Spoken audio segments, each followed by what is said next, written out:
What's going on, guys? Welcome back to WWE Network and Show, where I, Graham GSM Matthews, break down all the original content I watch on the WWE Network as well as on the USA Network. As today we're talking Season 2, Episode 7 of Straight Up Steve Austin, featuring very special guest Joel McHale.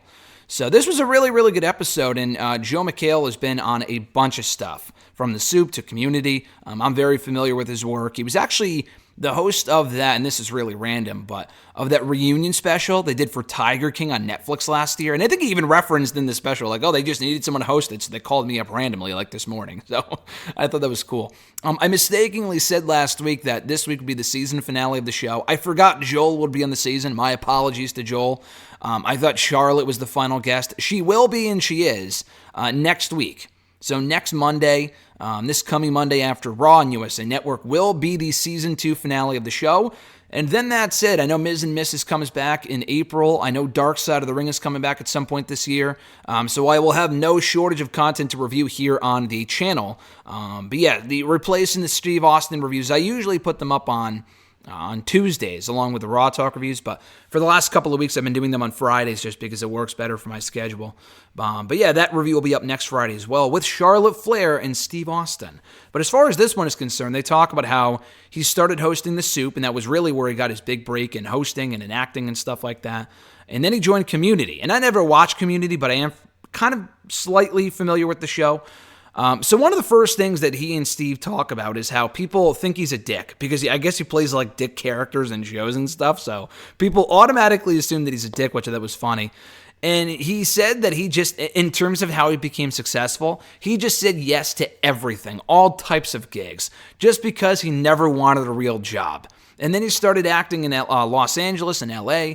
And when he met his wife, he told her, listen, just give me 5 years. If the acting thing doesn't work out, we'll move back to whatever and I'll start doing whatever. So he landed the Soup gig 4.5 years in, before the 5-year mark was reached. 4.5 years in, he said, well, he finally got the Soup gig. So it wasn't acting, but it was hosting, so it was something. And he always wanted a lead role in something, and that was when he eventually got casted in Community and started doing that, which was cool. So anyway, he talked about how he actually played football, I think, in high school. He played high school football, didn't get a scholarship, but he did enjoy it, wasn't very good at it until he did get better. And at a certain point, he was like, well, I can't just, what's the end goal here? I can't just keep doing this without an end goal if I don't want to continue playing or going to the NFL. What am I going to do? So he started focusing on acting instead. So he does not strike me as the football player type, but it's cool that he did that. I would have never guessed that. So then he and Steve talk about cars for a while and how Joel went 170 miles on the highway one time, 170 miles per hour on the highway one time, that is. And then he and Steve just drive really, really fast down the road. So the car stuff doesn't really interest me because I know nothing about cars, but I guess it was cool. And then they face off in a battle of grenade launching. So this was pretty cool. They have to shoot the grenades at like these targets, and you have to shoot as many as you can. They both go 6 for 6. And they have a tiebreaker, and then they tied there too. So I guess it's really not as hard as you would think it is. It was pretty simple for both Joel and Steve, unless they just made it look easy. But it was pretty simple for them to shoot these targets and then tie during the tiebreaker too. So then they both just do 30 push-ups each anyway. Then they're shown cutting up beef, doing the Manhattan, New York cut or whatever it's called. Again, not really my type of thing. I'm not a cook. I don't cut up meat, so that's not really, for me, but it was interesting though. And then they drink wine, and that was really when we get down to the interview portion of the show, with all the activities aside. Joel talks about how he grew up dyslexic and how he has 2 sons now that are dyslexic. So in going through it himself, he was able to learn the tricks and figure out ways to help out his sons. But him growing up, he actually was never really diagnosed with it until much later on. He just thought he was a slow learner. That's what he was told.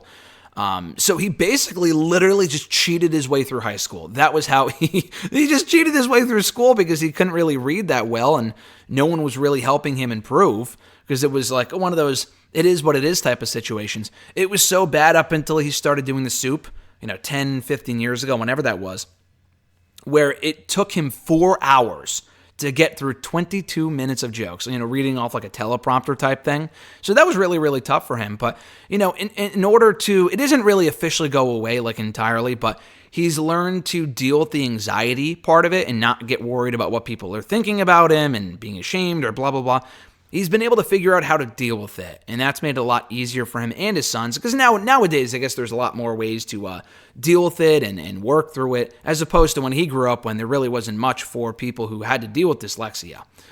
So anyway, he talks about getting his role on Community and how Dan Harmon's wife, I think Dan Harmon does Rick and Morty too.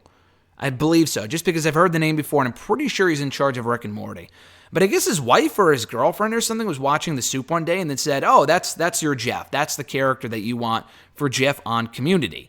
And the Russo brothers wanted him too, and I know the Russo brothers from their work with the Avengers stuff and Captain America, and they're great.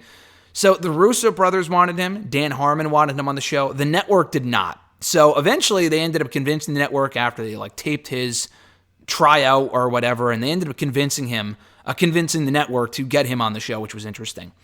And then they talk about hair. Steve talks about losing his hair when he was really, really young. And then he asks McHale about him losing his hair and how he started losing his hair, I guess, when he was a teenager. And then since then, he has had 3 different hair transplants. 2 originally, and then I guess another one recently. So he's done it 3 times, and I guess it really helped him feel more comfortable. And being in Hollywood, that's an extra, important thing, I suppose. So he talks about the hair transplants, and again, you would never really know. I never used to watch Community, so I didn't really know what he used to look like and what he looked. I mean, I know what he looks like now, but if you look at the pictures, you could definitely tell that there was a change there. But that was how it was done, the hair transplants, and he talks about how much it's helped him over the course of his life. And then to close out the show, they drink and they talk about him helping out local restaurants during the pandemic. That I thought was really interesting. The fact that he did that was really cool. But Steve literally says, it wasn't added in or whatever. He says, you have helped the local restaurants during the pandemic. And I thought, and I've said this before, I thought the entire season was filmed a year ago, before the pandemic. But I guess not. Maybe parts of this episode were filmed recently and the rest was filmed last year. I don't know. But there's your confirmation right there that the episode was taped at least in the last year, since March of 2020. So I don't know. It must have been filmed in the last couple of months, or maybe they saved Charlotte and Joel for later on, and that's why this season is only airing now as opposed to a year ago when they had all the episodes in the can. I don't know. But I thought that was really cool, and that was a great gesture on his part, and then they drink some more to close out the show. So a pretty enjoyable edition of Straight Up Steve Austin here. Good stuff as always. Joel was very informative. I learned some stuff about him that I did not previously know, and it left me looking forward to next week's season finale featuring Charlotte Flair. So you can check out all my other Straight Up Steve Austin reviews right here on the channel in the description box down below. Be sure to like the video, drop a comment, share the video, and subscribe to the channel for more daily content. Just like this video, you can hit the bell button as well to be notified every time a new video is uploaded. We have interviews going up all the time, SmackDown audio reviews on Saturday mornings, Raw Talk reviews, Talking Smack reviews, hashtag AskGSM, which is my weekly Q&A video, excerpts from my podcast, WrestleRant Radio, and so much more. So, again, please be sure to subscribe. We recently surpassed 5,000 subscribers, so thank you so much, guys, for that. I appreciate it. Have a great weekend. I'm Graham GSM Matthews, and I'll catch your ass down the road.